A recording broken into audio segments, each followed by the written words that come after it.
Satu, dua, tiga. Baik, assalamualaikum warahmatullahi wabarakatuh. Oke, teman-teman. Jadi di sini perkenalkan, nama saya Emir. Ya, jadi di sini saya akan membagikan sharing terkait buku ya. Buku dalam hal ini buku self development ya.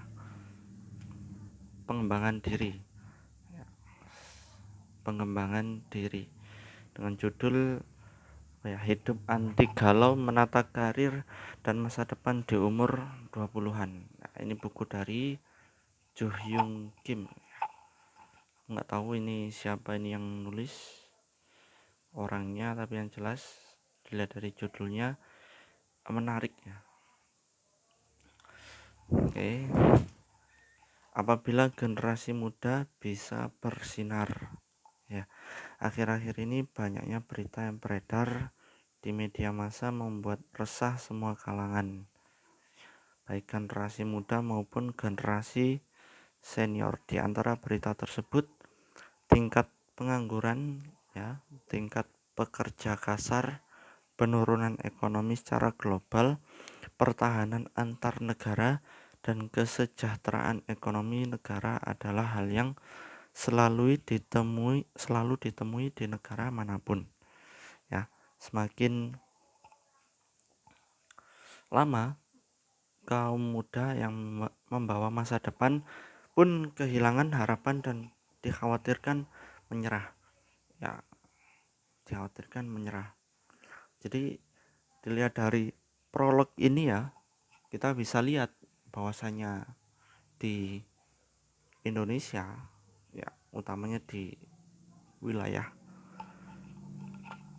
sekitar Malang ini ya, di rumah saya ini itu banyak kejadian ya, utamanya di anak muda. Anak muda, nggak usah jauh-jauh di kota ya, di desa itu potensinya banyak ya, mulai dari komoditi peternakan, pertanian ya, pokoknya berkaitan dengan sumber daya alam. Nah, di sini tuh banyak potensi, tapi teman-teman di sini tidak bisa mengolah. Artinya apa? Pasti ada yang salah di cara pandang. Kalau lingkungan cukup kondusif, orang-orangnya juga sehat-sehat dalam artian fisik ya. Tapi kalau dalam artian pemikiran yang lain itu ya mungkin masih butuh edukasi. Jadi yang saya garis bawahi di sini adalah anak mudanya ya, anak muda. Kalau kita tadi lihat judulnya menata karir dan masa depan di umur 20-an ya, anak muda itu identiknya dengan idealis ya.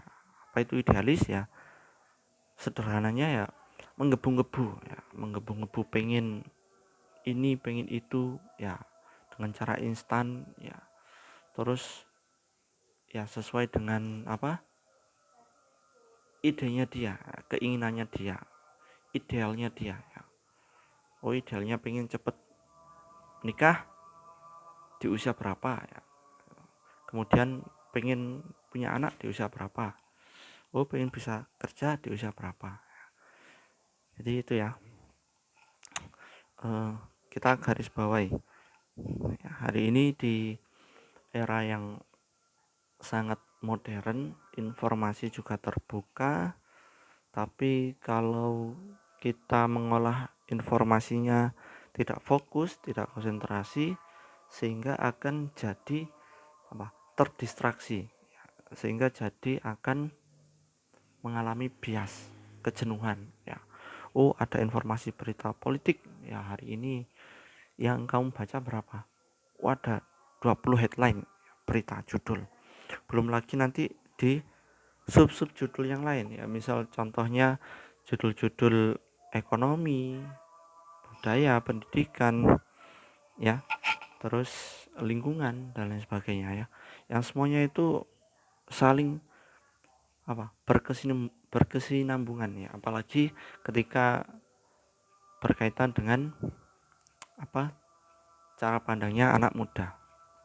Oke, kita lihat bahwasanya anak muda ini ya, khususnya di desa ya, pengalaman di desa saya itu anak mudanya cenderung pasif ya, cenderung mengedepankan kesenangan sesaat ya, kesenangan sesaat tanpa memikirkan dampak apa yang dia lakukan ya, efeknya, dampak yang dia lakukan nanti ke depannya ya, 5 atau 10 tahun lagi ya. Jadi tidak usah sampai 20 tahun lagi ya, cukup 5 ya, at least 5 sampai 10 tahun, yaitu bisa dilihat daripada hari ini dia melakukan apa. Kalau hari ini dia hanya sekedar senang-senang saja ya, hanya sekedar keinginan sesaat ya, jatuhnya nanti penyesalan ya. Oke, penyesalan. Tadi kembali lagi ke anak muda ya, anak muda itu selalu idealis. Idealis nggak masalah, artinya dia punya prinsip ya, meskipun prinsip tersebut seiring berjalannya waktu itu dia akan berubah ya, dia akan berubah. Jadi bahasa kerennya tuh ya masih labil ya, masih labil. Tapi nggak masalah, itu sebagai proses ya, proses teman-teman itu belajar ya, belajar untuk mengelola diri ya, belajar untuk ya pokoknya kita lihat headline-nya tadi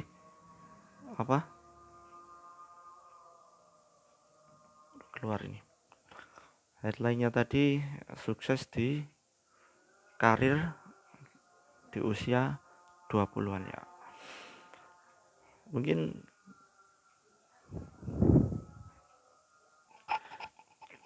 ya, jika dilihat dari judulnya tadi, menata karir dan masa depan di umur 20-an. Jadi sukses itu ya preferensinya masing-masing orang itu beda-beda. Ya, artinya kamu dengan aku juga beda-beda ya. Oh, suksesku ya mungkin cukup ya perihal tentang sandang, pangan, papan, itu tercukupi artinya sukses. Nah, tapi mungkin ada preferensi dari teman-teman yang lain bahwasanya sukses itu punya uang ya, minimal 500 juta, minimal 1 M ya. Itu tergantung daripada cara pandang teman-teman ya. Kemudian ketika melihat cara pandang yang semacam itu ya boleh-boleh saja, tapi yang patut digarisbawahi di sini adalah teman-teman harus punya tujuan yang jelas bagaimana cara menggapainya ya.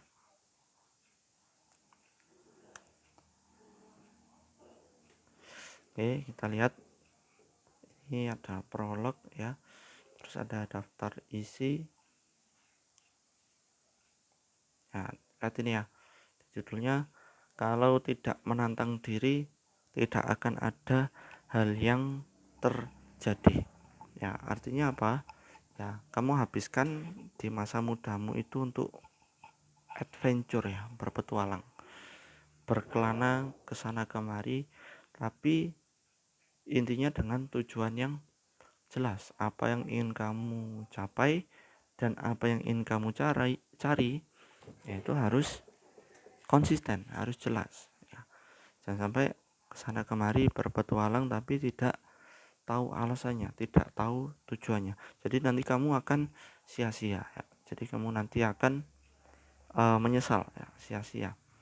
Makanya tujuan hidup dan target itu harus jelas. Nah, kenapa di sini tagline-nya itu tidak di umur berapa? Di umur 10 ya, di umur 15 ya. Kenapa kok harus 20-an ya? Karena di usia 20 tahunan itu usia-usia yang matang ya, usia-usia yang matang. Katakanlah kamu SMA ya, SMA berapa? Umur 15, 16, 17 ya. Kelas 3 umur 17 ya. Di 3 tahun ini jarang ya. Jarang ketika kamu sadar ya. Jarang dari satu angkatan itu ya. Dari satu angkatan paling hanya 1, 2 sampai 3 orang yang at least punya pemikiran yang dewasa ya.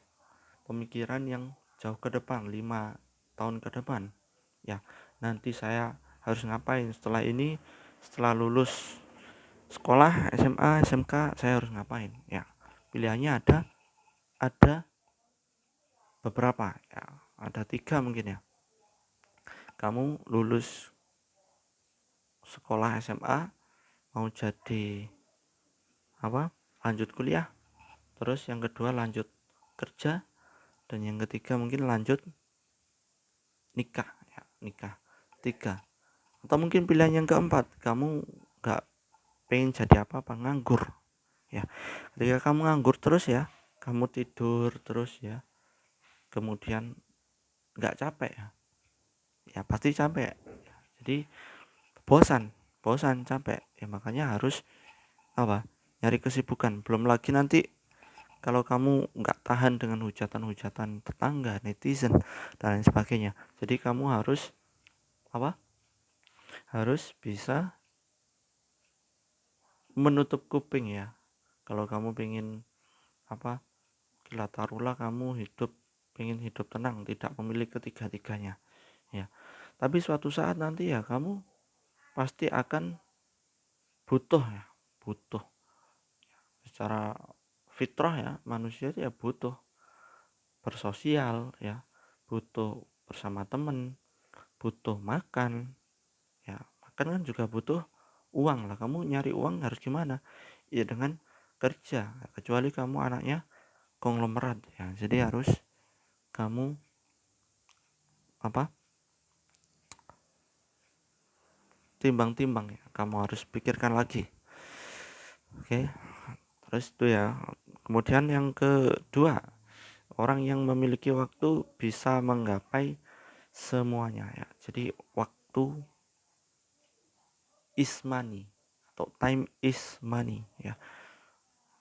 Pasti waktu adalah uang ya. Ketika kamu bekerja itu menukar apa, waktumu ya, untuk mendapatkan taruhlah gaji kalau sebagai karyawan. Kalau sebagai entrepreneur ya, kamu meluangkan waktu ya, dan juga mungkin tenaga ya. Tenaga, semuanya butuh waktu dan tenaga, butuh pengorbanan ya, untuk mencapai sesuatu hal yang kamu inginkan ya. Orang-orang sukses di luar sana pun juga demikian. Mereka sukses di atas ya, titik paling atas, yaitu tidak serta-merta mereka langsung sukses ya. Pasti ada proses step by step ya, dari awal itu demikian ya. Jadi kita optimalkan, kita memiliki waktu ya, kita gunakan waktu tersebut untuk yang bijak, untuk yang tidak sia-sia ya. Waktu untuk ngopi ya, kamu harus ngopi yang apa nanti saya dapat hasilnya dari ngopi tersebut ya.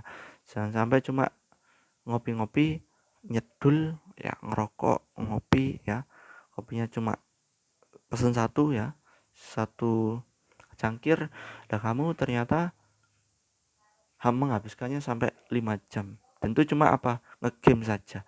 Nah, itu tidak efektif ya, tidak produktif. Tentu akan membuang waktumu. Ketika membuang waktu berarti kamu menyanyiakan uangmu, menyanyiakan apa ya, peluang ya, peluang rezeki ya. Rezeki yang ya dalam hal ini adalah uang.